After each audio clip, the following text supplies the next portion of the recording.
Before we begin, I would just like a brief moment of silence for two former town employees who did a great job while they were here and unfortunately are no longer with us. The former director of the Council on Aging and wife of Finance Committee John Mitchell, Eleanor Mitchell,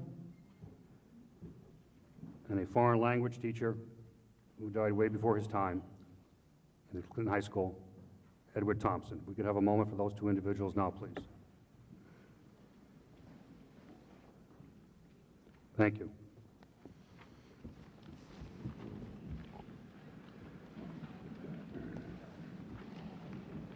I'd like to thank Media One and specifically Elston Simons for helping us in putting this meeting together with the upstairs and downstairs accommodations. Without them, we may have been in dire straits, and this meeting is being shown live on Channel 3 this afternoon.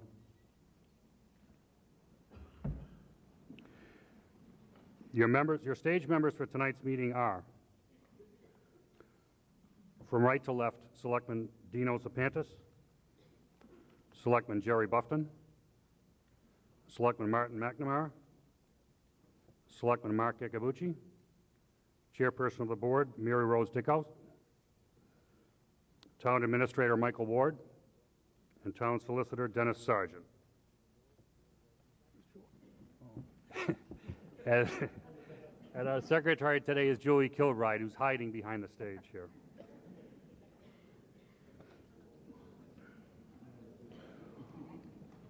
All questions must be recognized by the moderator before speaking. All questions, comments, or discussion should be directed to the moderator. I will redirect that question to the correct person for a response.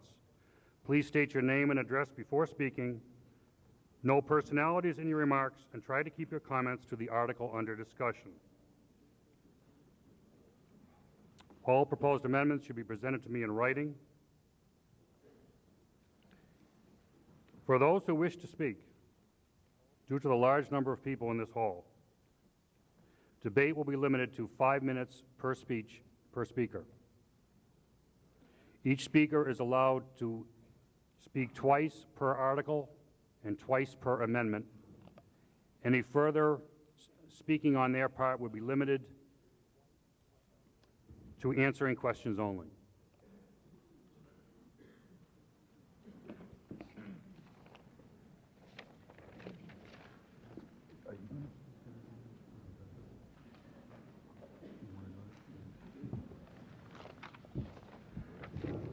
At this point, we can begin with Article 1. Mr. Moderator, I move that the town vote to authorize the filing of a petition for special legislation with the Massachusetts General Court to amend Chapter 194 from the Acts of 1997 to allow the town of Clinton to use said land for purposes to comply with the Federal Safe Drinking Water Act.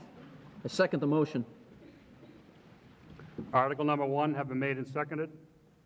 Move that the town vote to authorize the filing of a petition for special legislation with the Massachusetts General Court to amend Chapter 194 from the Acts of 1997 to allow the town of Clinton to use said land for purposes to comply with the Federal Safe Drinking Water Act.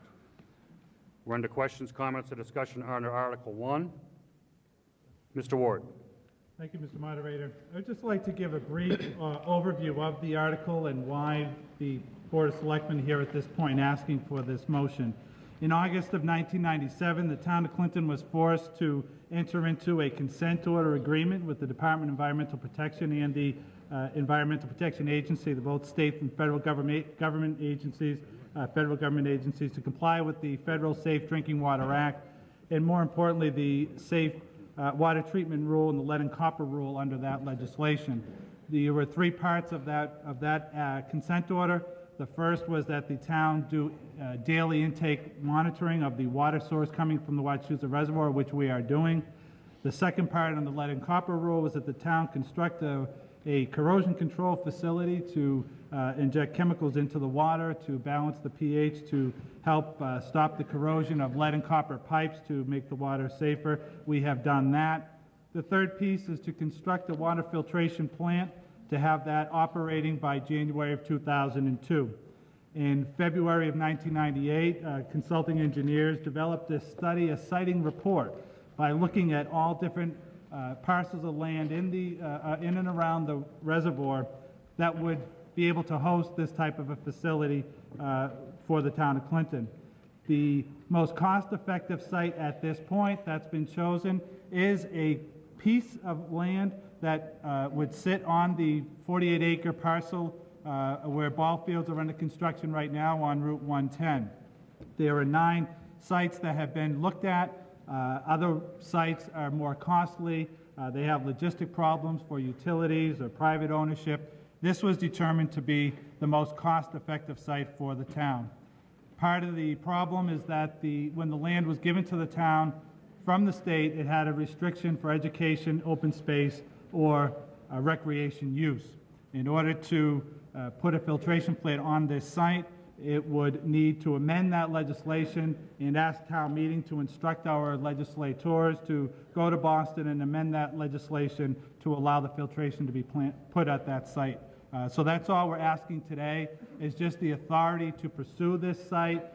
It still has a lot of issues that we need to go through the legislature, a lot of other issues, but at least we can still move ahead to see if this is going to be the best site. The design started 2 months ago by Geological Services Corporation, an engineering firm in Hudson.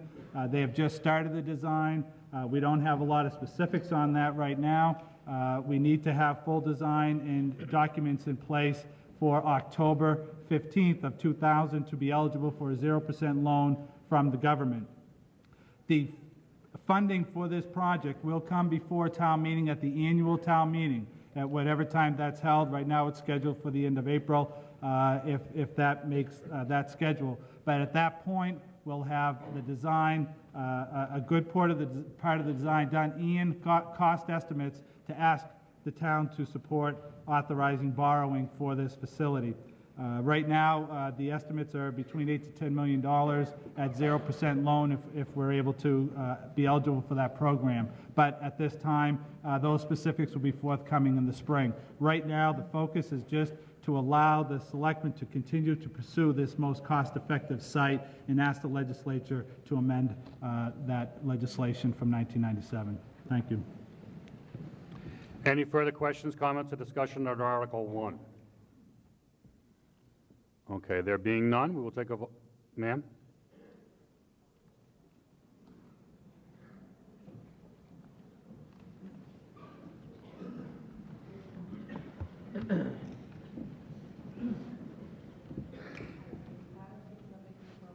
Could you move up to the microphone, please? They can't hear you. Just move right up. Jane Patterson, 72 Pearl Street. I'm just wondering, I know they do water testing, and I'm wondering if areas where there's new pipes in town, if that testing is coming back within limits? Like, Okay, your question is for those. do we need Are the testing that's going on now, are those testing of, because they do test the water, I believe, weekly or monthly in town, where there's new piping? where the new piping is?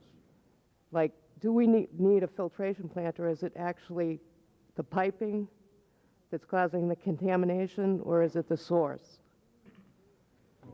Mr. Ward?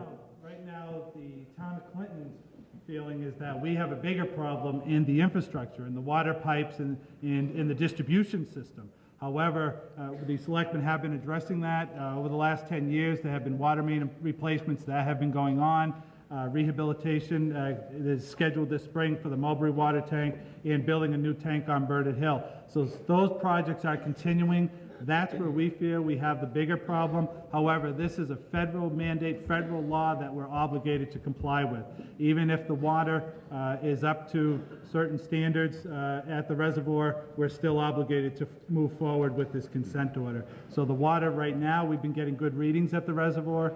We've been happy with them, but we must continue to comply with this federal legislation or else there'll be penalties and court action brought against the town if we do not proceed on this fashion.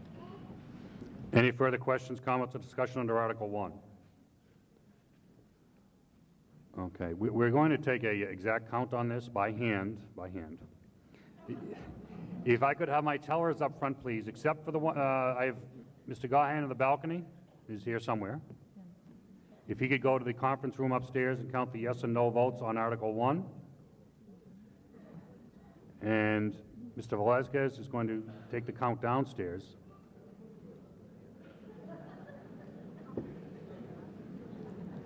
If I can find him.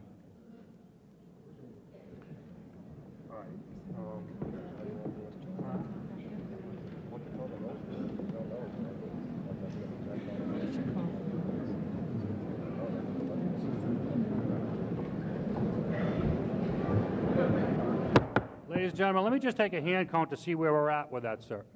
Sir? My name is Michael Santoro, and on this proposed water filtration plant, it has not been made public that the site they have proposed is also involves taking my home. And I just want to know why this hasn't been made public or any of that issue.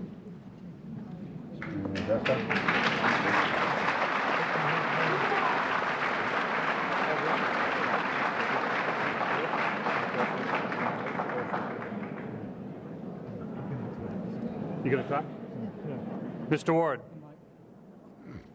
Currently, this article is only asking to change the stipulations on the ball field land right now.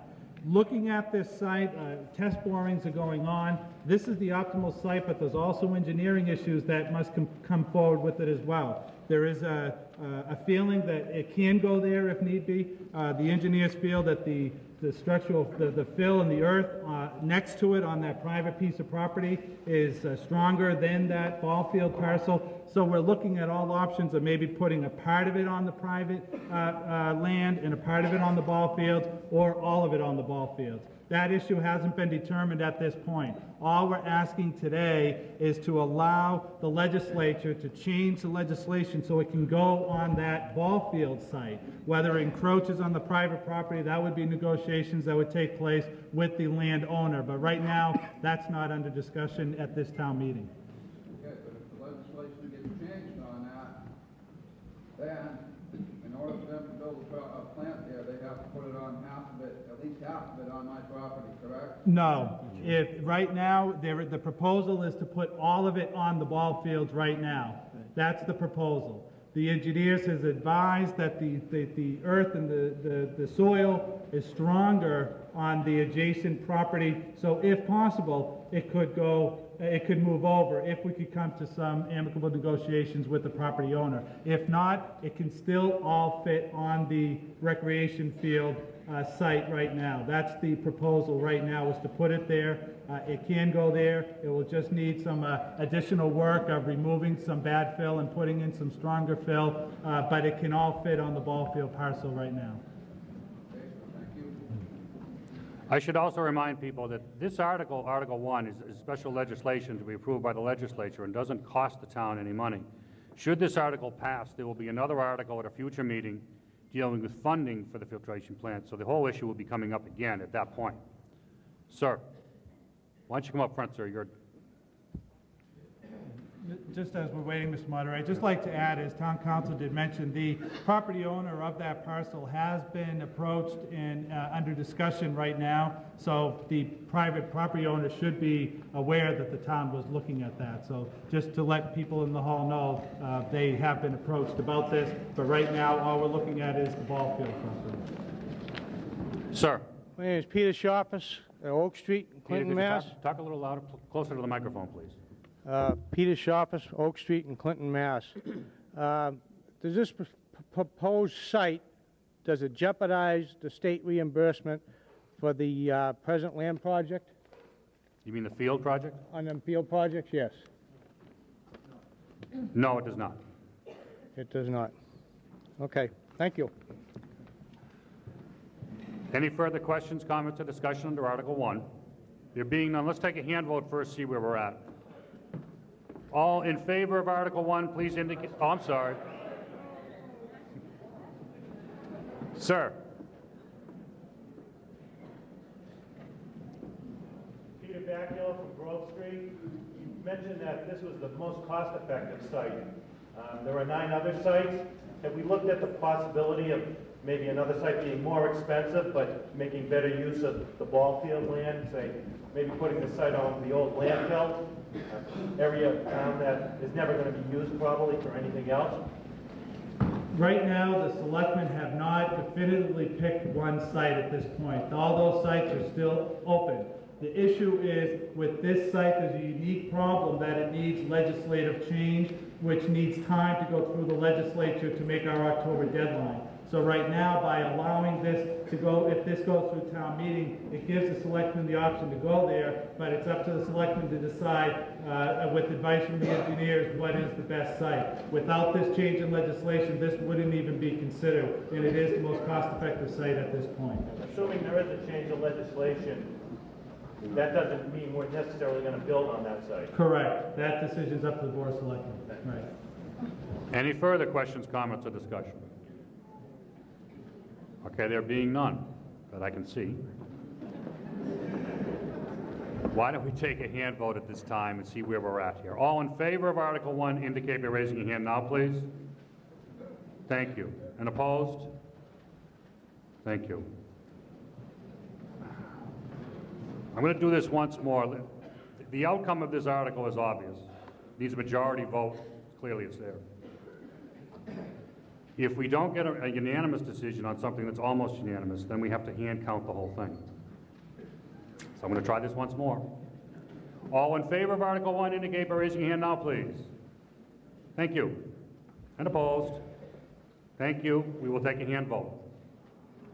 My tellers up front, please.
Okay, the tellers are in place. Make sure your hand is counted before you put it down. We're waiting for Mr. Lowe to reach the balcony. He will be counting there. We already have the results from the 2 conference rooms. And he is there now. All in favor of Article 1 indicate by raising your hand now, please. You can put it down when you know it's been counted.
Mr. Lowe, why don't you just yell it down?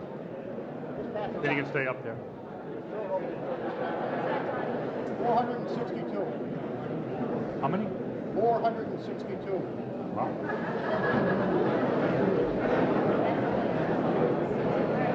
We've got everybody. Okay. Ladies and gentlemen, we will now count the no votes. Well, the teller's going up and down. Oh, that's been done. Okay. But just the auditorium. No votes, please raise your hand now, please.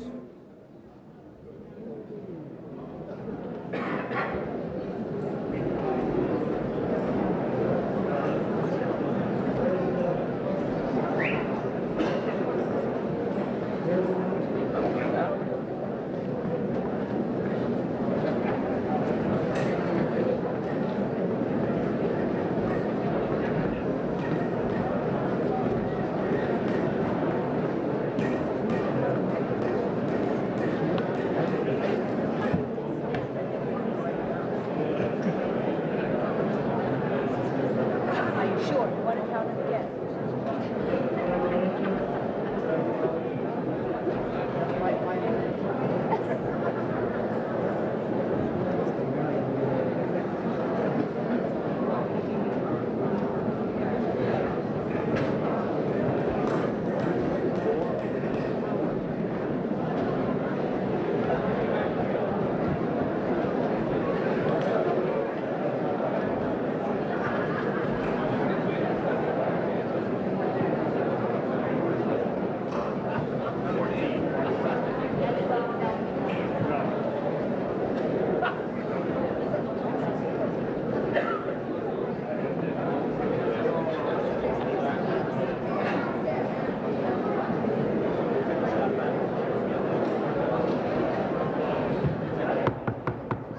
Ladies and gentlemen, the vote on Article 1 was 1,065 yes votes and 24 no votes, and Article 1 is passed.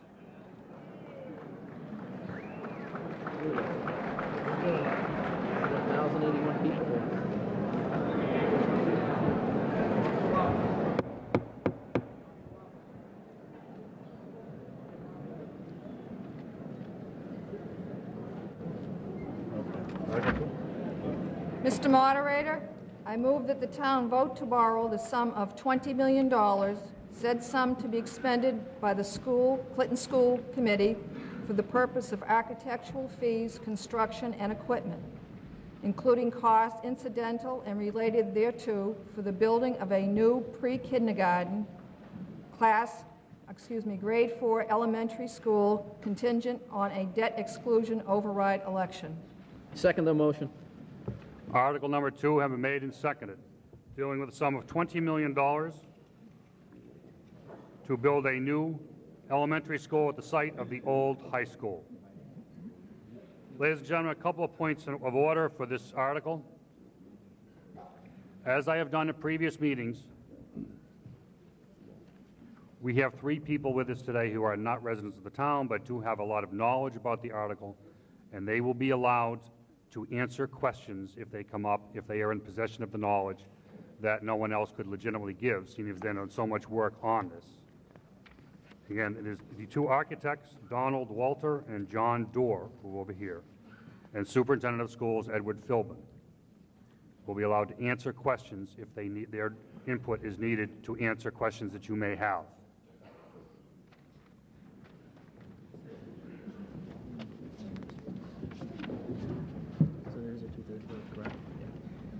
I am also going to allow the proponents of the article to have 3 speakers come up first to explain the project to you and what went behind it. At that point, I will open up to everyone in the hall who may speak thereafter. Please, all speakers, including the first 3, will kindly keep your comments to under 5 minutes. Okay?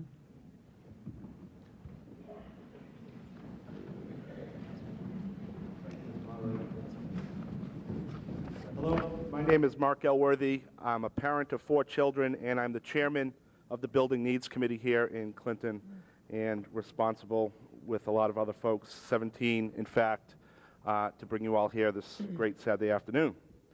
What I'd like to do is quickly run through the process that the Building Needs Committee went through over the last 4.5 months in studying and coming to a conclusion and a recommendation for the town. We looked at 5 different sites, including the existing elementary school, expanding the middle school, looking at the sides of the middle school, across the street in the ball fields, and the existing old high school. We had a bid process go out to different architectural firms to get their recommendations on a design and a solution for a new school for the town of Clinton. We had 8 different architectural firms respond. We then interviewed 3 of those firms, coming back with different design criteria and solutions for the town. We chose and selected the architectural firm of Doran Whittier out of Burlington, Vermont, based on their background and based on their design fit for the town of Clinton. We looked at then 8 options from that architectural firm. Again, with the main focus being an educationally sound solution and a cost solution that would be the least impacted to the town of Clinton. The different options, those 8 options, came back in a range from the approximate amount of $20 million that we'll be voting on today, upwards of 25, close to $26 million. Again, several different options, higher price tags than the one we're looking at today, and hopefully voting on today. We've come to the town with this recommendation based on very long hours, and again, as I had mentioned, 16 different members of the community, not all from the educational side of it.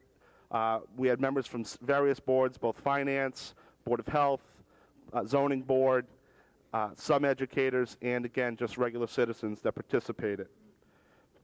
After long hours in research, dealing with facts, dealing with experts on building buildings, we came up with this solution as the best and most effective solution for the town. The solution that we're dealing with today will resolve the entire school systems issues that are being that we're addressing in several different buildings today. The Parkhurst School, the existing elementary school, the continued crowding in our existing middle school, and the perception of a high school that's built too small, which is a false perception. For we have 4 grades in the of elementary students in that building today. The solution will address not only our problems that exist today with our student population in the community, but also will allow us the very much anticipated and expected growth that the community is faced with over the next couple of years. After reviewing all of these options and spending several months, again, dealing with experts, if we could have built an elementary school building for half the price, we would have. If we could have built it at a more cost-effective site in the town than the one we chose, we would have a future student in the background. This solution, again, makes financial sense, and it makes, as importantly, educational sense for our school system. We have retested the soil around the existing old high school with 7 boring tests to test that ground, to ensure that the ground was buildable. It came back positive that we could indeed build a school on that site. The cost of demolition, which would be absorbed in this project at a 73% reimbursement, is upwards of $1.5 to $1.6 million. That would be included within the construction of this new elementary school and not come at 100% out of the taxpayer's pocket, rather 27%. The school project will cost the town approximately $5.4 to $5.5 million to build. If we vote this down today, we'll be faced with alternative options that will have to address the elementary school and school system needs, with temporary solutions ranging upwards of $2 million in the very near term, within the next 2 years. And it will not solve the real school problem long term. We will need to build a school, folks. We'll need to build it this year, or we'll need to build it in the next 2 or 3 years. This will not go away as far as an issue that the town will have to face. We're also faced with a June 1st deadline. And as people have been reading in the press, there's serious questions and issues regarding reimbursement long-term for school projects in this state. We're faced with the Big Dig and other issues that the state needs to address and we will be in jeopardy moving forward if we don't act and act this year, for total reimbursement, which we're looking at for this school project. I've been in conversation with the governor's office. The superintendent was in conversation with the Department of Ed commissioner. And we have talked at length, understanding their positions, and we have a clear understanding of where they're going with the reimbursement and the changes that they're proposing to communities across the state. Passage of this project is simply the right thing to do, and it makes financial sense and educational sense. Our message leaving here today will be clear to our children that we believe in them, we believe in their education, and we believe in our town. Let us begin here today to set the stage for our town's next 150 years of proud heritage. I thank you all for coming and caring in our town and in our children, and I urge you all to vote yes. Thank you very much.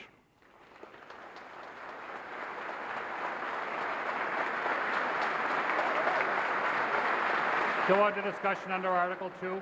Mrs. West.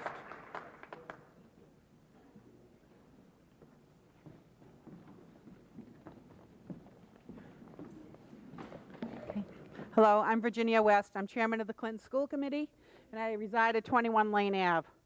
Your school committee is presenting to you a proposal for a new Clinton Elementary School. It is not a problem that will go away. And 3 building needs advisory committees that have come to that same conclusion in the past. Many solutions have been discussed, and sites have been rejected because of the cost as well as locations. A modular classroom unit costs $341,000 per unit to lease for 5 years. We will need to purchase or lease at least up to a total of 4 units.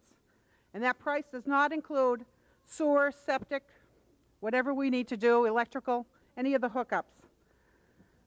And where would we put them? State codes and regulations have continued to change while construction costs have increased by $5 million while we looked for a more cost-effective solution. This is the most cost-effective solution. We are in jeopardy of losing hundreds of thousands of dollars in grant monies because of the overcrowding crisis. The state will reimburse the town 73 cents of every dollar now. The cost of the town will be $5.4 million for a $20 million project.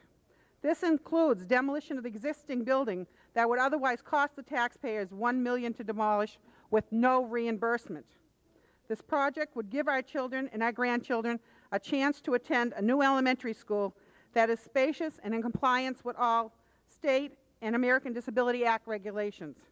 We will keep our students here in town rather than pay to educate them through the school choice in other communities. We will also be eligible to apply for more grants that are offered. We urge you to vote yes on this project. We have researched all the avenues. This project must be done. We, as your elected officials, are looking out for your best interests and that of your future generations. Voting yes on this project now will provide the best for our children and for the least amount of tax dollars. Thank you for your support from the Clinton School Committee.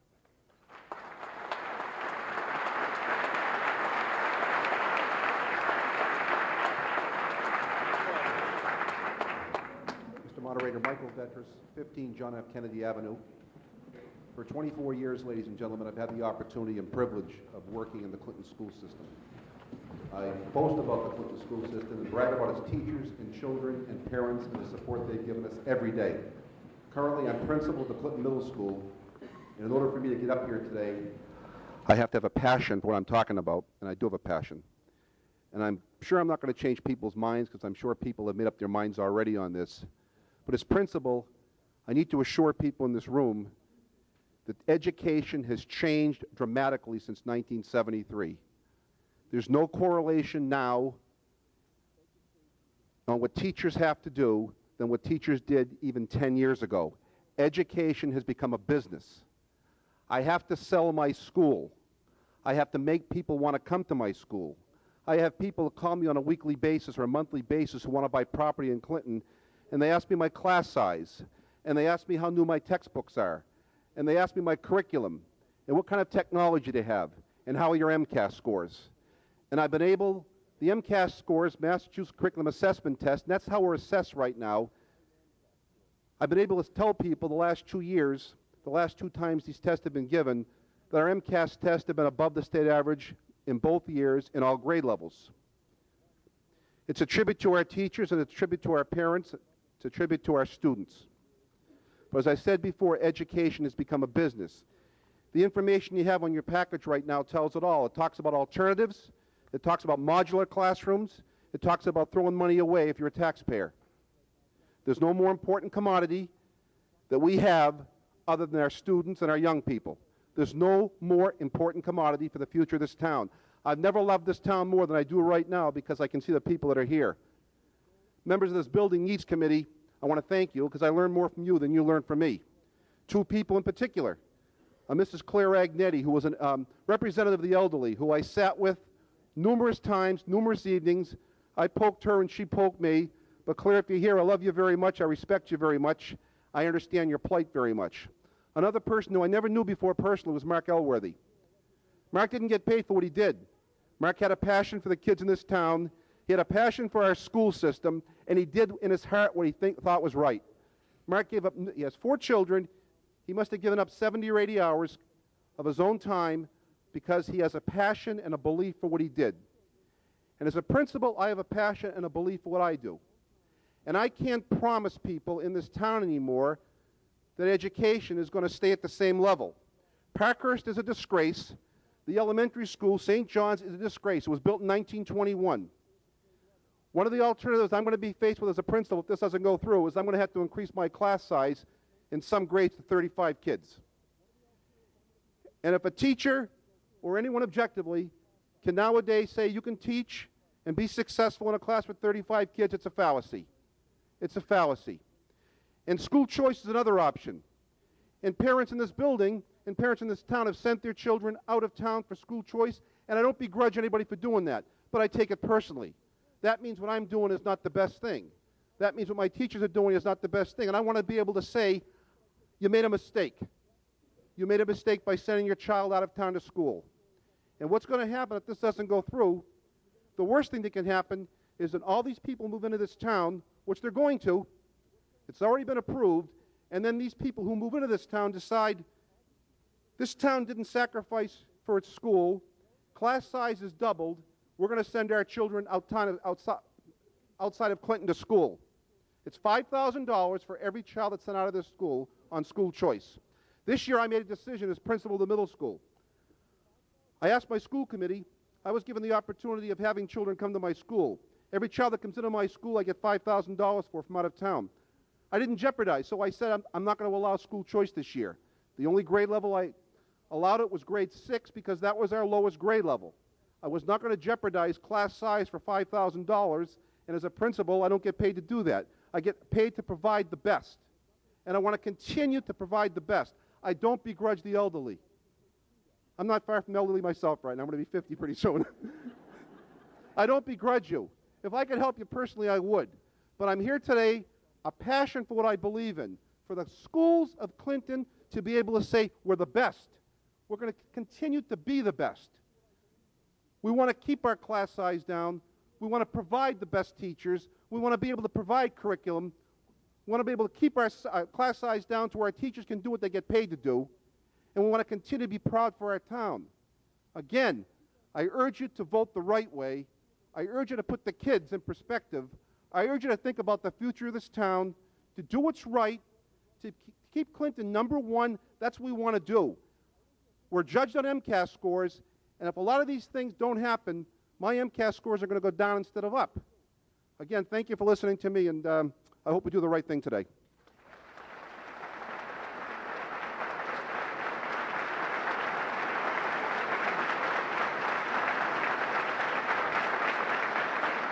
Still under discussion under Article 2. Is there anyone in the audience who would like to address Article 2?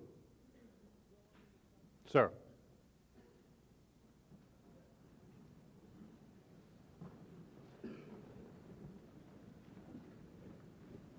Hi, my name is Tony Puccio. I live on Pond Court. Aesthetically, no one would rather see the high school torn down than me. I look at it every day. But I'm against this proposal, and for a variety of reasons, and I've looked at it from all different phases.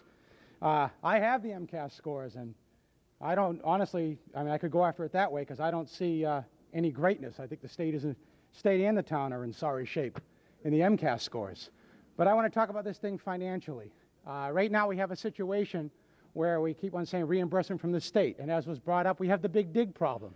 And we really don't have any real guarantees. They could turn around tomorrow and this funding could be gone. And all the towns around are doing the same thing. All these towns around us are building new schools. Everyone has this reimbursement. If the bottom falls, and I'm not a doomsdayer, the bottom's going to fall and we're going to end up footing the whole bill. Now, the other thing that I look at is this. I've been in business a long time. I've been through 2 recessions. We got a new presidential election coming up. We don't know what the future will hold. We've seen business. If history teaches us anything, it's going to teach us to be conservative and not get into this big spending, because we've seen the bottom fall out before.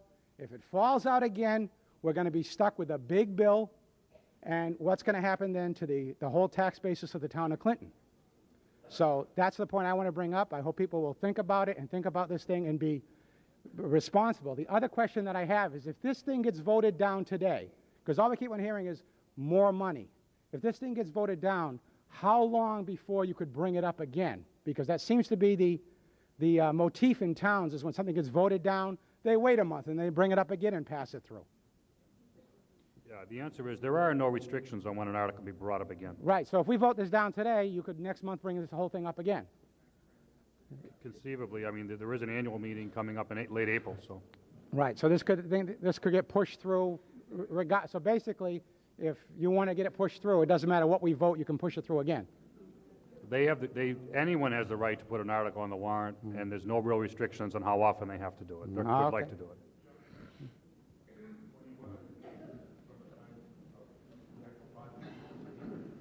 What do you mean? Well, wait, let him finish. Yeah, what was, I didn't hear your response.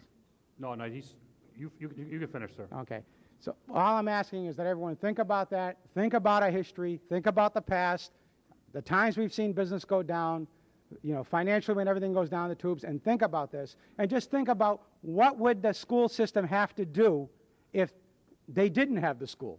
It's always, well, we need more money, and this would be great, and this would be wonderful. But what would they do if the money wasn't available? They'd have to make it. The same way you and I have to make it on a budget, okay? They would have to make it. So why can't they make it under the present conditions instead of asking for all this money? I'd love to remodel my kitchen. It's not in the budget. Does that mean my family won't eat or the quality of food is going to be poorer?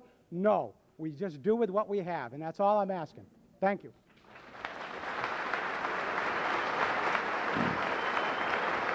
Still under discussion under Article 2. Ma'am.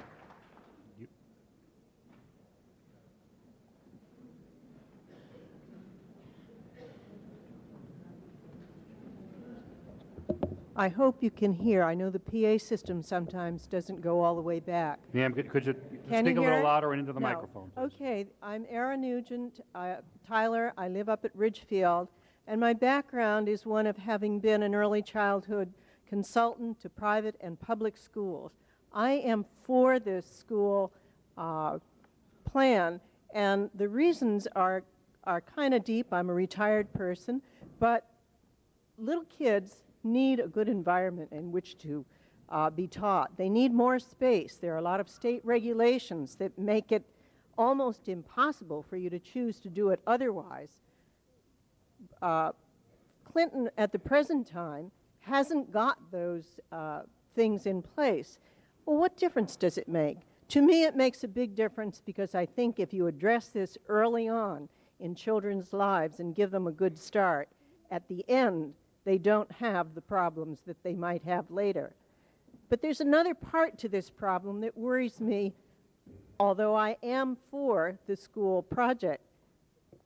There are a lot of senior citizens who are finding it difficult to make ends meet. Fixed incomes, COLAs that maybe just don't make the expenses. I think we've got a problem here in town, and not only in this town. And the problem is that we as citizens have to look at what can we do for our senior citizens so it's not we and they. These kids need these programs, but the seniors have to put food on their table. They have to be able to pay the taxes. In some towns that I know, and I don't know whether this town has it, people can come and do volunteer jobs that are not just volunteer jobs. They work off the tax credits. That's a possibility. Someone has said, well, we do have that, but we have a very limited. Perhaps we need to increase that. Maybe we need to find jobs for our seniors so that they can earn the money to pay the taxes, so that it's not we and they. It can't be either one. It has to be all of us. I challenge each and every person in this room, and it's a wonderful turnout, I challenge us to put our heads together and come up with plans so it's not we and they. Let's find some solutions for the seniors and at the same time vote the school project in. Thank you.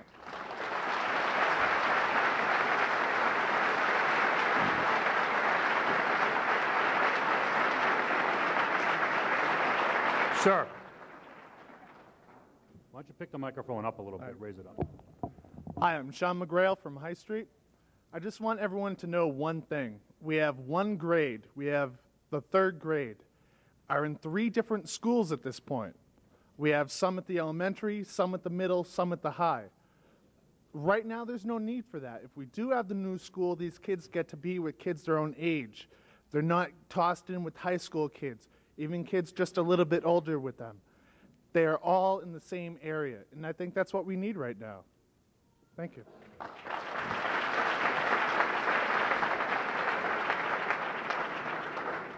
Ma'am in the balcony, if you have a question, you can state it there. If you'd like to actually address the crowd, you should come down. All right.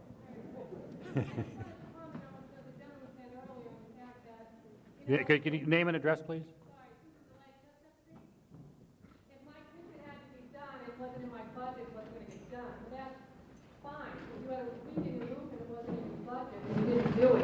The water's going to get through the wall and eventually it's going to deteriorate to a point that your house is going to be torn apart. You're going to have to repair and fall one by one.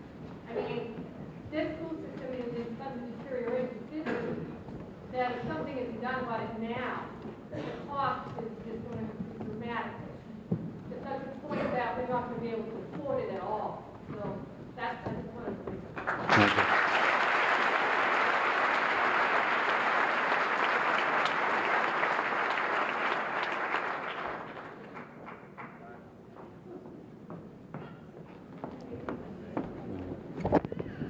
My name's Angela LeBlanc. I live on Kilmurray Street. I have 2 children in the school system right now. My daughter's in 3rd grade. She's at the middle school. The first 2 weeks of school were miserable for her. All of her friends were at the high school. How do you tell an 8-year-old she did not do something wrong? Because she thought she did because she was at the middle school and not with her friends. We're coming up with children who are going to be doing a full-day kindergarten soon. We need a place to put them.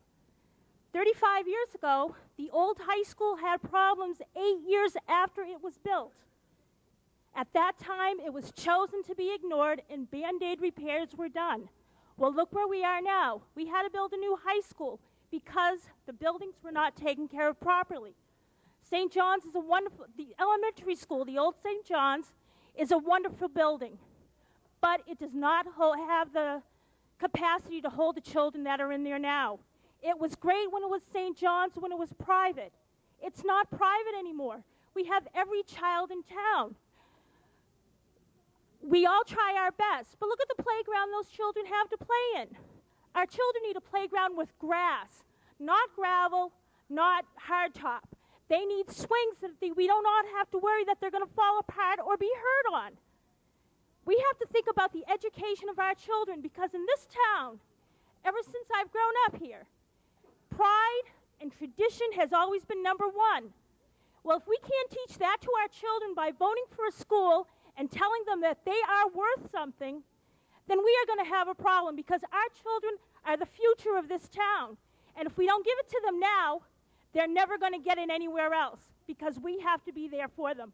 I am currently a student at Fitchburg State College going for middle school education.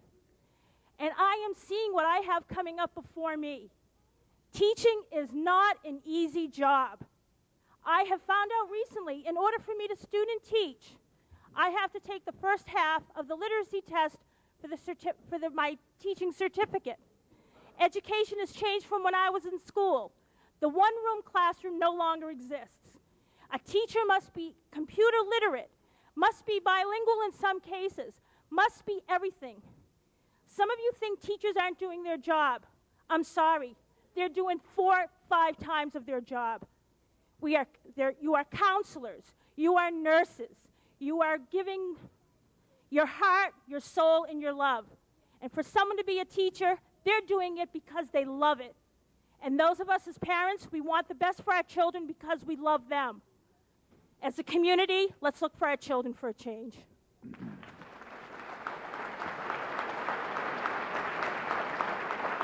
Still under discussion under Article 2. Ma'am, do you have a question or is it a comment?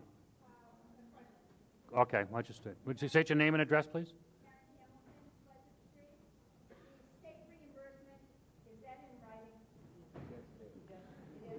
You want it? Go ahead, Mark. We'll let the school department answer that. Well, the building needs will step in just for a second. We have authorization based on a building needs meeting that we had in December, that if we move forward with our vote today and we have our debt exclusion override and we supply all of our designs on a timely basis, being in March and June 1st, right now we would be in a 73% reimbursement. But I caution that this is legislation that is always, we act now, we'll be okay. We don't act this year. They're not, the talk we've had for years is 2003, we have 73% till 2003. That's not necessarily the case. The 73% may change prior to the year 2003. In fact, prior to or post June 1st of this year. Okay, we're still under discussion. All set? Still under discussion under Article 2. Sir. My name is Juan Matos from Marshall Street. I am a parent of a 15-year-old daughter in high school, but I'm also a bilingual teacher for 12 years and a president of the Parent Advisory Council of the Hispanic population in Clinton. As we mentioned in our public statement, it is a real need of a new elementary school in this town. Our children, basically in bilingual classes, are attending in so dramatic situation like this. We have first and second grade with only one teacher in one classroom. Third and fourth grade with only one teacher and only one classroom.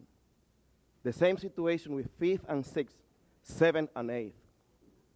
It's almost impossible as a teacher, as a parent, to imagine how the curriculum and the frameworks that establish very, very clear the objective and the goals that the kids need to meet based on the cognitive level, how in the world can we imagine the effort that teacher needs to do in such a classroom? Also, please take into consideration that the population grows. Population, not only bilingual, but monolingual kids always grows, and we need to give our children the best possibility. Please vote yes for the new elementary school and show the kids that we really love them, that we have a concern for the future. Thank you.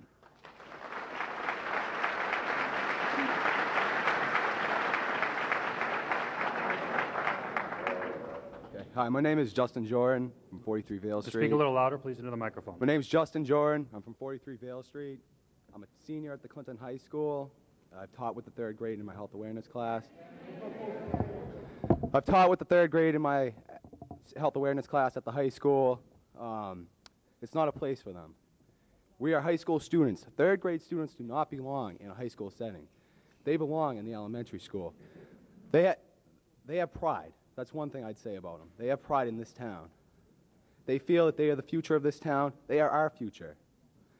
When we made it to the Super Bowl, all the kids came up, oh yeah, Super Bowl, give them fives to everybody, saying how happy they were to be part of it, to be part of this town. They respect us. They want the best for it. They care about this town. They protect it at any cost. We should show them how much we care, how much we are willing to protect them for their success in the future. Everybody acts like this is some like luxury, an elementary school luxury. This is a necessity. That's it. Thank you.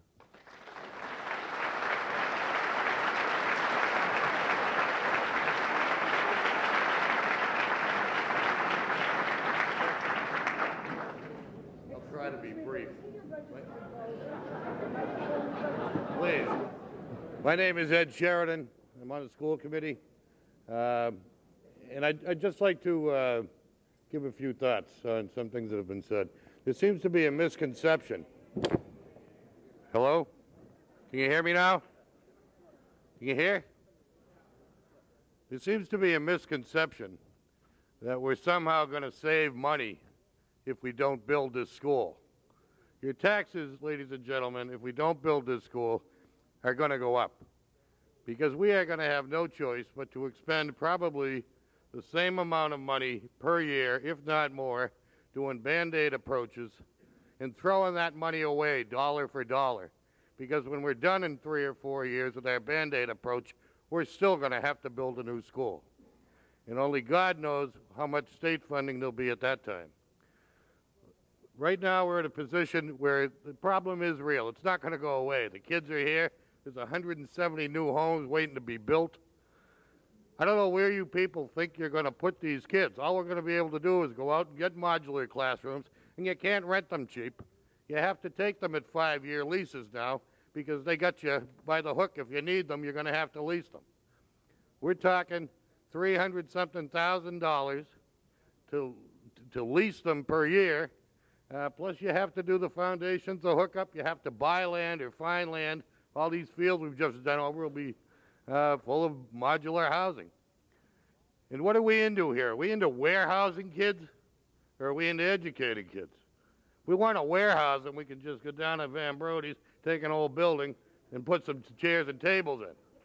That's not what we're here for.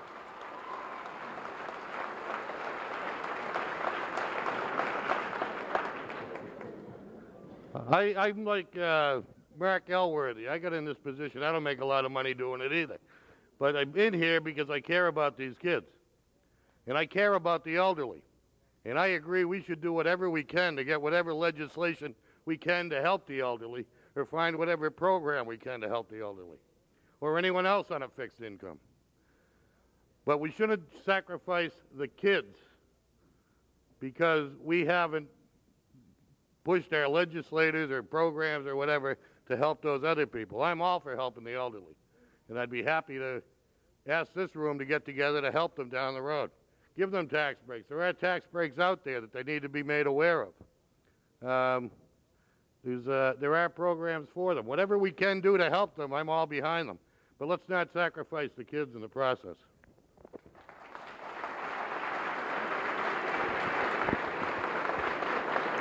I don't know how this thing works.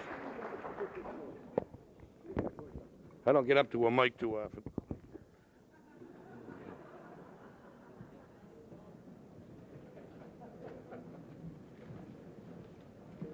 Well, I can see Ed stayed under 5 minutes. Maybe I could try to do the same. Oh, you can't hear me? Usually it's supposed to be that nobody can hear me or should hear me. I wanted to just, I don't think I should necessarily. My name is Austin Philbin. I've been having a lot of trouble figuring out who I am. I'm Austin Philbin, 332 Chestnut Street here in Clinton. And my good friend, I'll put it right out on the table, is Eddie Philbin. And my wife is a teacher, so I'm probably prejudiced, all right?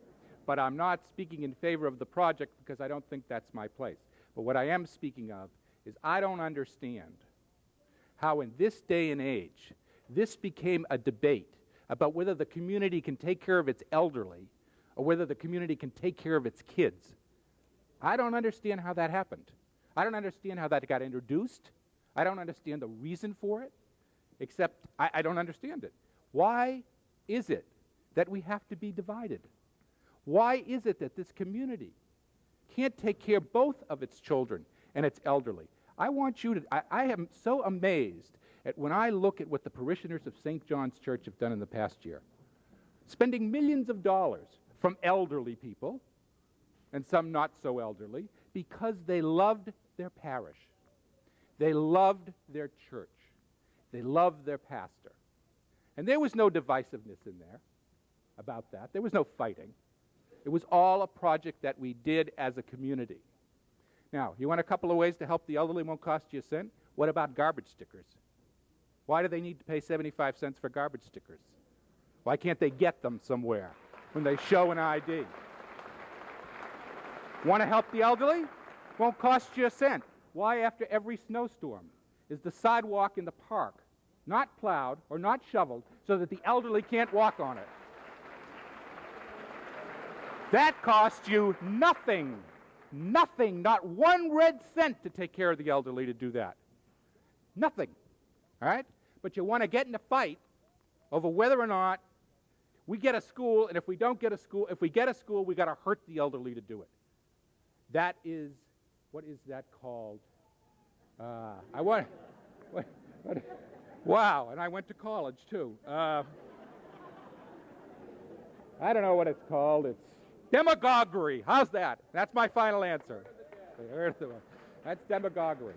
Okay, one other thing. Those of you who know Bob Dylan are probably broaching on becoming elderly yourself. Okay?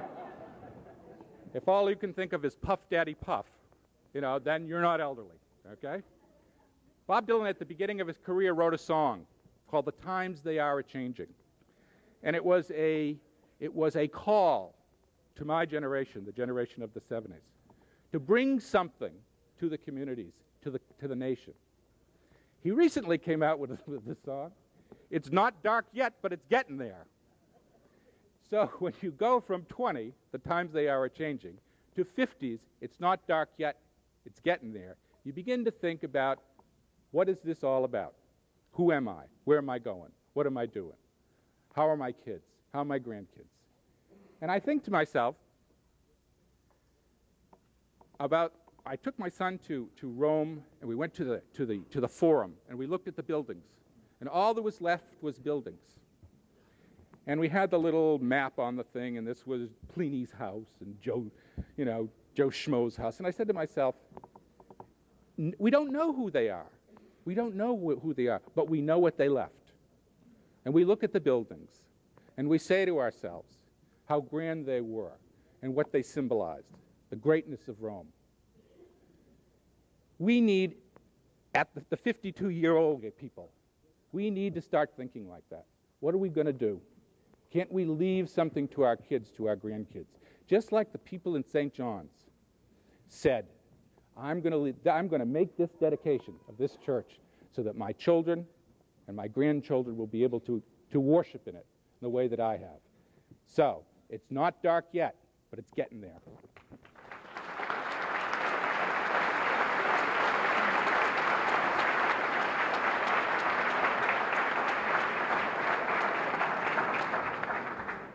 My name is Kip Rogers, and I'm at 401D Ridgefield Circle. This question is more or less addressed to our selectmen, and it is a issue of concern to me. I grew up in Lexington, and I had an elderly lady that lived beside me that was in the process of losing her home because she couldn't afford to pay taxes. And on the right of me, I had a couple that had moved in, and I asked them why they had moved in. They said, we've moved into Lexington because it has excellent schools. And once our kids are educated, we're moving out because we don't want to pay the high taxes. I have a concern. We've run out of industrial space about balance. The retirees in this community give more in taxes than they take away. I would like to ask the selectmen, who have not purchased, to my knowledge, any open space in the last decade, what they plan to do to keep this from becoming a bedroom community with ever-increasing taxes and elderly that are forced out of their homes because they can no longer afford to pay the taxes.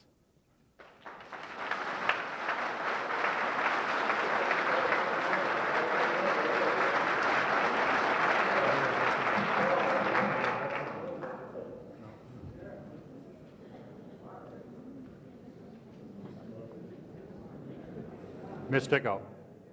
Well, I don't make some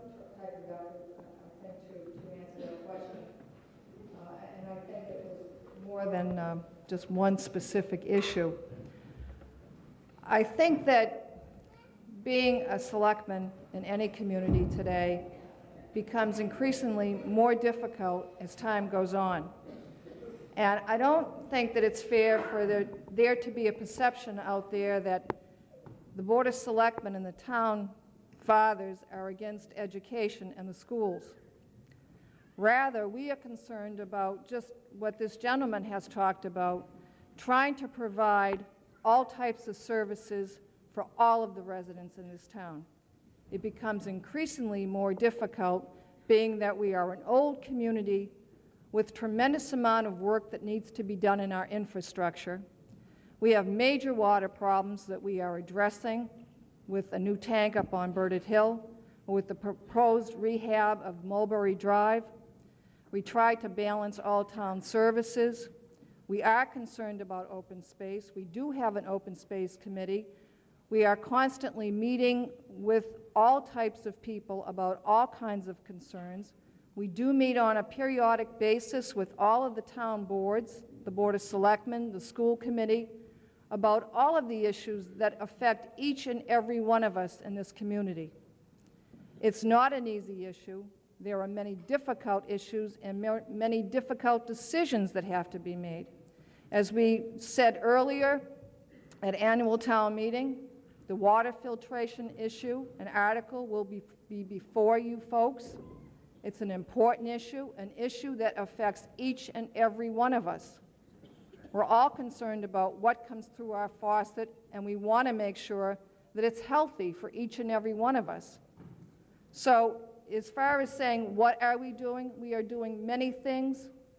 We are trying to do them to the best of our ability, always being very conscious of the fact that we have to try to maintain a tax rate that is something that all of us can afford to pay, and to be proud of what we are providing to the people within our community. So I hope that does answer some of your questions, sir. Okay, we're still in a discussion under Article 2, sir. Peter Taylor, 45 Robert Street. First of all, I am against this proposal, so you know where I stand. But I have some observation. First of all, an observation. Take a ride around this town, and you will see that this is not Western Mass. This is not Wellesley. There are not mini mansions with Mercedes-Benz in every driveway, BMWs in every driveway. Clinton has never been, is not now, and will never be an ultra-wealthy community. It is a working-class community. I don't see any mansions out there. I see small houses packed tightly together, and if this proposal is passed today, what good is it going to be for the children if their parents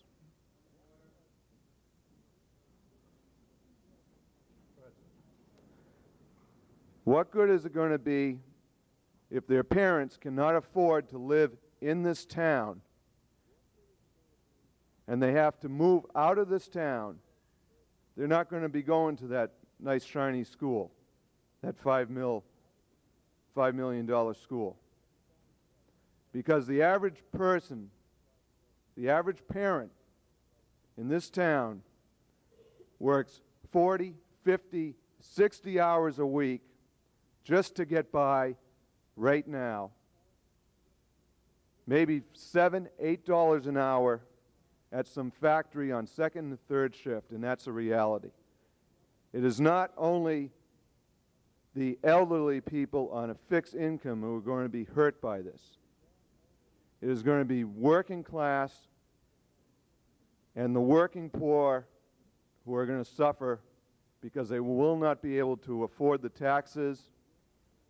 And you're going to look around in 1 or 2 years and there's going to be a lot more for sale signs on people's lawns all around this town. Now, there are some facts here I would like to point out. And that is basically, I think, we have too much right now going on, too many other proposals besides the elementary school that we have to consider. The first is the water filtration plant. And from what I read, it seems to be that everyone has thrown up their hands in the air.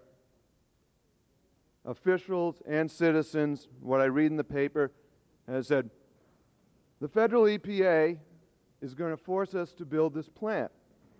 So let's get it over with and build this plant. The EPA is going to force the MDC to build their water filtration plant. And if that happens, we are going to pay the same rates as the Boston water payers. If all these developments go in, yes, we do get free water from the MDC. Sir, 30 seconds. Huh? 30 seconds. Okay. Didn't know time was flying by that fast. Basically, we can revisit this issue again. But first, we have to see where the lawsuit from the MDC and the EPA turns out and go from there. All these development questions, we have to find out what the outcome of that will be. So if we wait and be patient and be conservative, then we can revisit this school question. Thank you very much.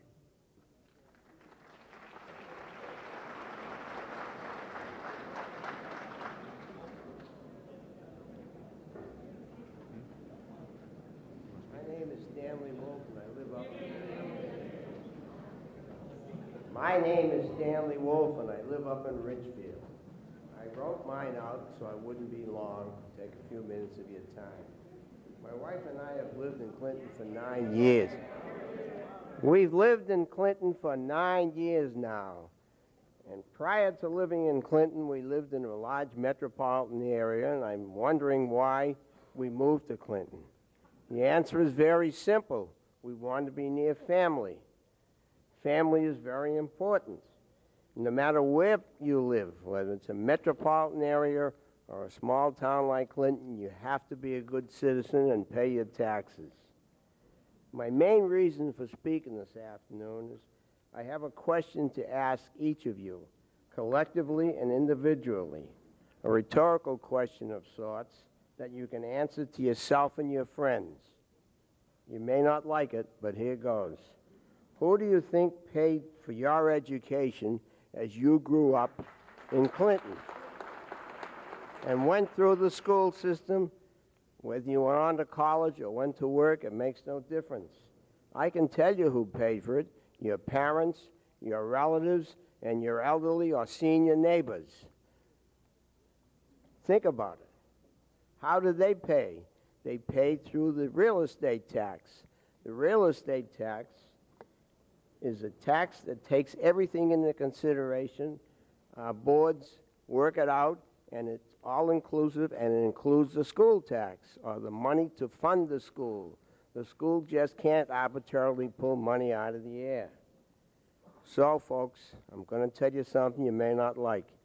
Now it's your turn to pay and keep paying for your children and your grandchildren, and the grandchildren of yourself, your relatives, and your neighbors. So, friends, be good citizens and do your share so our children and grandchildren excuse me, can grow into adults as they are properly educated and be proud of our town as we are. Thank you.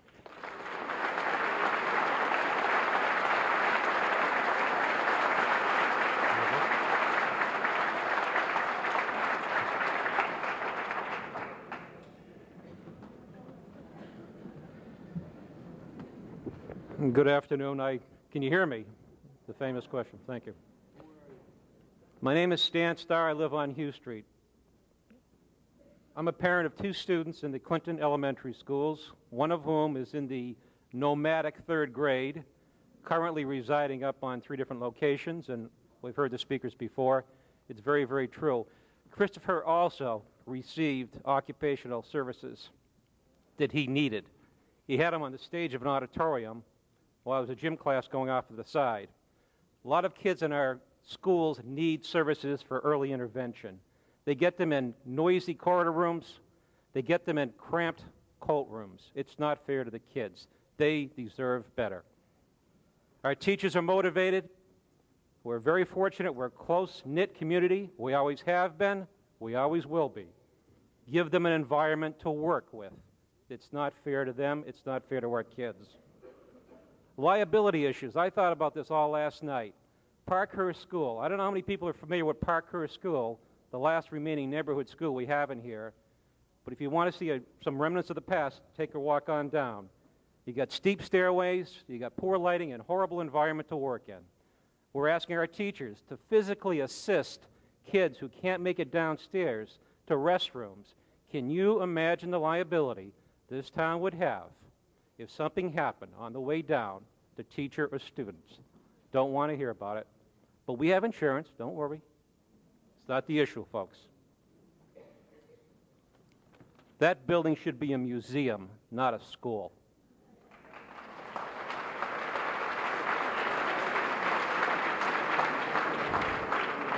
I didn't want to touch on the financials. My background is financials.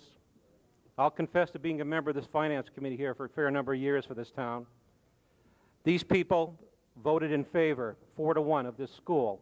I think that's a lot of credibility. I think everyone should listen to what these people have to say. They're holding our purse strings. They know the background. I respect their opinion. I think you should also.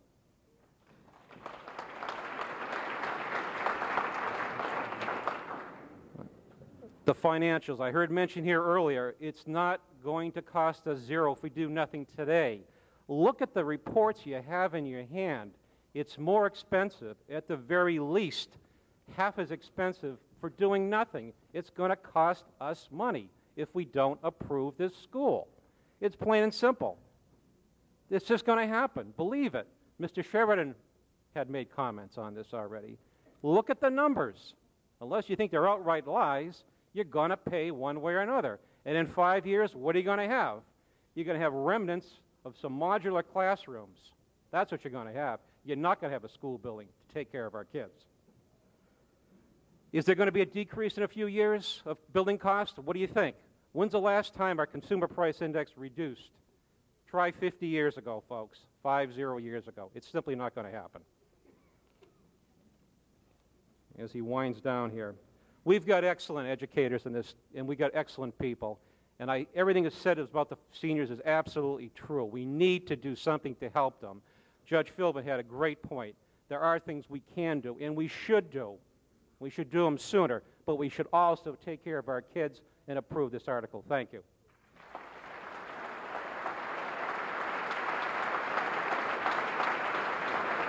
Sir. Peter Schaffers, Oak Street, Clinton. Not take away the fact, I'm kind of split on the issue. I promise I'll stick to Article 2, but I will mention Article 1, and for one reason only. They mentioned that if the filtration plant goes in across from the high school, it will not jeopardize the reimbursement of the land project.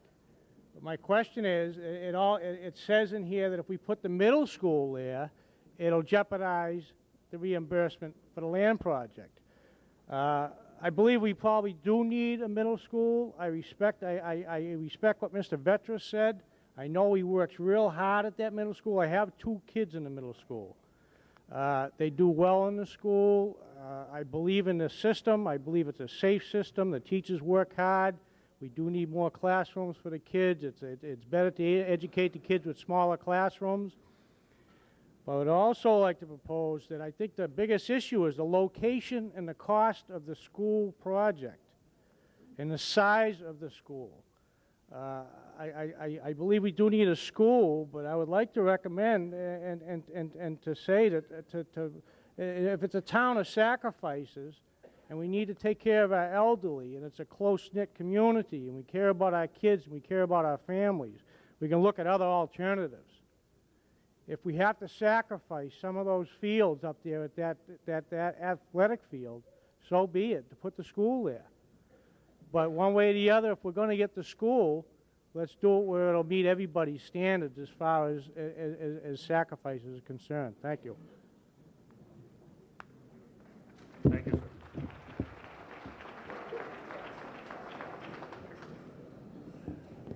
Hi, I'm Chris Magliozzi. Chris Magliozzi, 168 Wallen Street, member of the Meads Committee, member of your zoning board. I had a long speech, but most of it's been said, so I'll spare you. A couple quick points. One is the first thing we looked into on this present needs committee was trying to get an abatement for our senior citizens, because we believe very strongly in what Judge Philbin said, that this is a community. This is not a faction, one against the other. There's a number of rebates available, and I think work is continuing to offer relief to those who need it. The other quick point I want to make is that over the last 5 years, 3 building needs committees have looked at this. 2 architectural firms, 2 structural engineering firms, 3 geotechnical engineering firms. 30 members of this community have sat on those needs committees.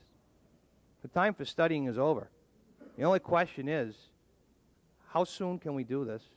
And waiting is going to cost this town more in state reimbursement and construction costs. The time to act is now, and I would urge you all to support this. Thank you. Still under discussion under the article. Good afternoon. My name is Bob Williamson. I'm from 29 JFK. Bob Williamson from 29 JFK. Over the past several weeks, we've heard that this is about several different things. We've heard it in the coffee shops, we've heard it in general conversations, and we've heard it in the newspapers. We've read it in the newspapers.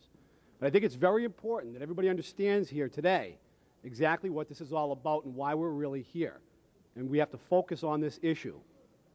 We are literally educating our children in storage rooms, hallways, closets, in every conceivable space where we can fit a desk and a chair right now.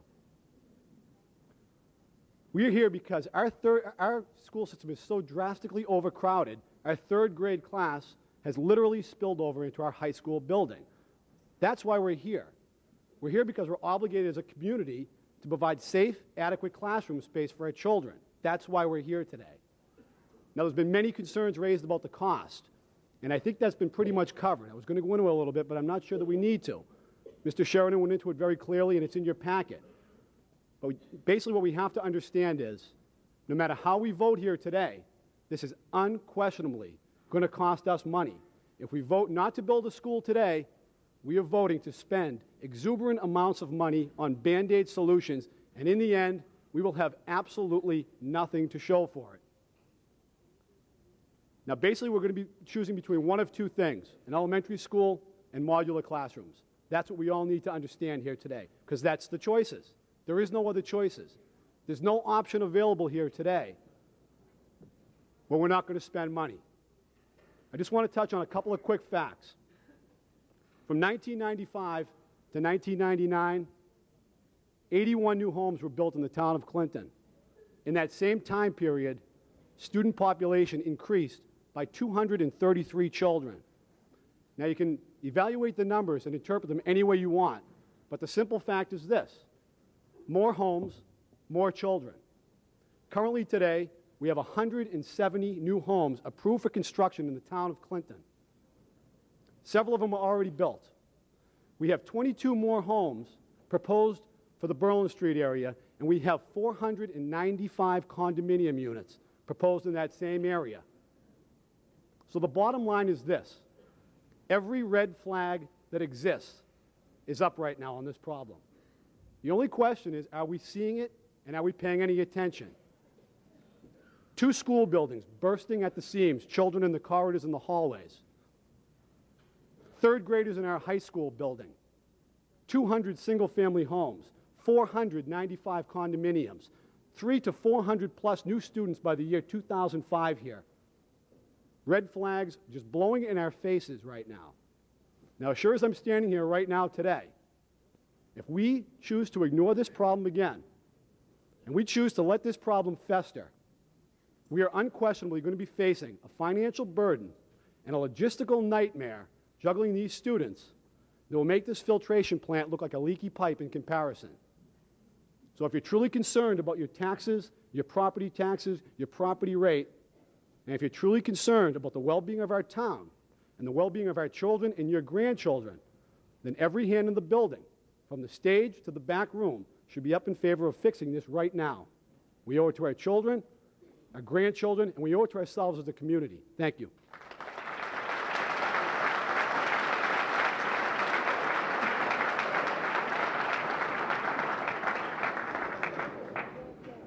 Thank you, Mr. Moderator. My name is Dennis Sargent, and I live at 296 Church Street here in Clinton. In 1921, the current elementary school was built. It was built under the 1921 code. It was renovated in the 1970s, and it was renovated under the 1970s code. That code has undergone several revisions since the 1970s. The Parkhurst School was built prior to 1921, during the era of President Woodrow Wilson, built under those standards. Since then, ADA standards have come in, and since then, we have come to realize that the Parkhurst School can no longer continue to be utilized to house some very pivotal and important programs for our community. The Early Childhood Program is a crucial program for the development of those children and for the development of their future.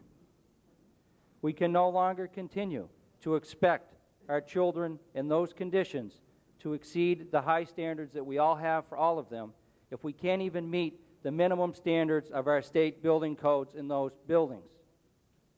That is why I am rising today and speaking to you. I'm speaking to you as a taxpayer. I'm speaking to you as the son of a person who owns a business here in town that will pay twice what I will pay in taxes because of the commercial rate. I'm speaking to you as an elected official in my capacity and in my duty to do what I told you I would do when I ran for election, which was to have the courage to stand up to you and tell you when I think we are foolishly spending our money and when we are wisely spending our money, and that I would safeguard your tax dollars to the best of my ability. I have never risen from my spot up on that stage to come down and speak to the people on an issue before, but I'm doing that today because I believe it is compelling and it is necessary. But I'm also doing that as a very proud parent of 3 children. Tricia, age 6, Sean, age 4, and would the gentleman like to come up to the phone? Please now let the speaker speak. And Aaron, age 11 months. The reality is that I've gone through the same decision-making process that each and every one of you have. My wife and I have discussed, is there a need? Can we afford to pay for it? And what is the cost of doing nothing? And those are the 3 reasons why I'm standing before you here today. The need is compelling. Everybody's already discussed that. But one very important thing that needs to be put into perspective is that today, as we stand here, we have approximately 2,000 students in our schools. The stark reality is with those new homes that are already approved, the reality is 300, 400 more students are coming into the system. If we are bursting at the seams now, how are we going to be able to house those children? And where are we going to put them? And what will be the cost if we don't properly educate them? The stark reality is education is mandated. We must educate each one of these kids. If we can't put them in the classrooms, then they're going to go to school choice. $5,000 per child will be lost to the town off of the revenue that comes in from the state if that happens. Do the math. If you have 100 students leaving the system at $5,000, you're talking $500,000. Put that in perspective. If you put it into perspective, the cost of servicing the debt for this new school is approximately $500,000 a year. That's the same cost for a temporary fix. Let's solve the problem. Let's solve the needs today. It solves the problems for the elementary school, the middle school, and the high school. There will be enough slots available for the town to house all of the children for the future, to encompass the future growth. Every child, every parent, every grandparent, and most importantly, every taxpayer deserves to have schools that we can be proud of and schools that achieve the purpose that we all want them to achieve, to give the maximum benefit to our children.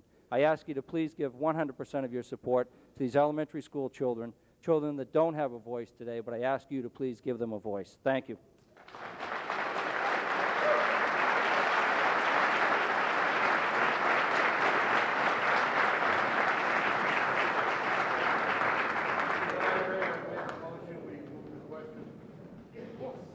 There's a motion on the floor to move the question, thereby ending debate.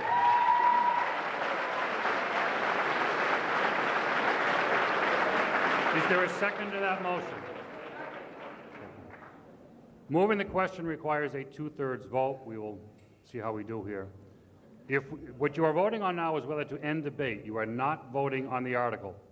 You are voting on whether to end debate. All in favor of ending debate indicate by raising your hand now, please. Thank you. And opposed? Thank you. The motion... Where am I? Sir. Make a motion in the first instance that the vote be taken by yes or no ballot. Okay.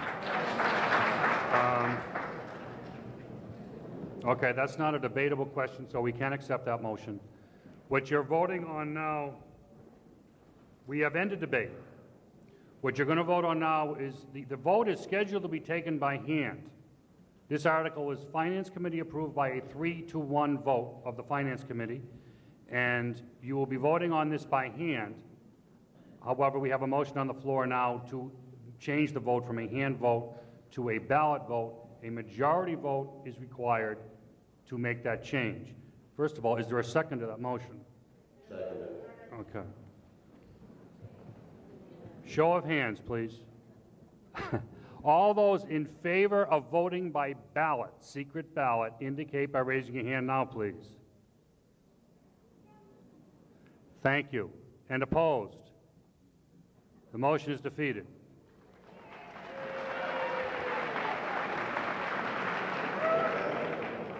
Could I have my tellers up front, please? The tellers doing upstairs and downstairs, they can go do those now in the other conference rooms.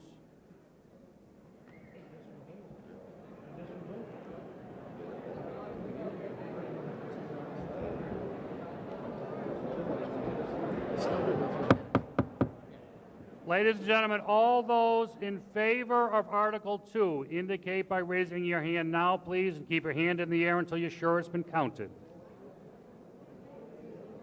Mike, go ahead. You want a pen?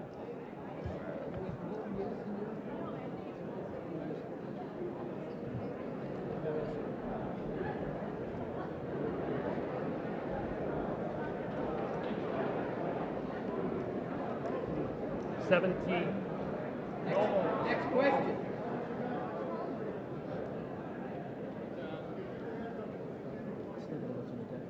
Seven.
Ladies and gentlemen, we will now take the no votes. Again, please stay seated until your vote is taken.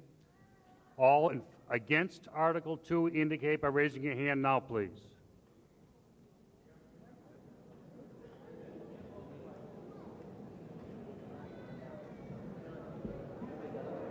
Huh?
Again, in the balcony, make sure your hand is counted before you put it down.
The vote on Article 2, yes votes, 624. No votes, 301. The article needed a two-thirds vote for passage. The vote comes out .67459. Article 2 is passed.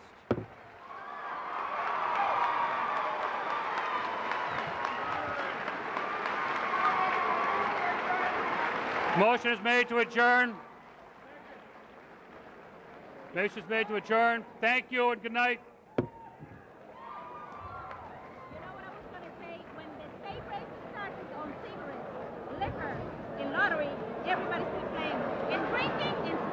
I know. Nobody votes on those things.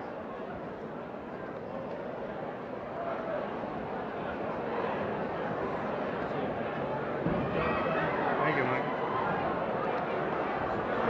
Did that pass your voice vote? Just barely. By like 8 votes. Yeah.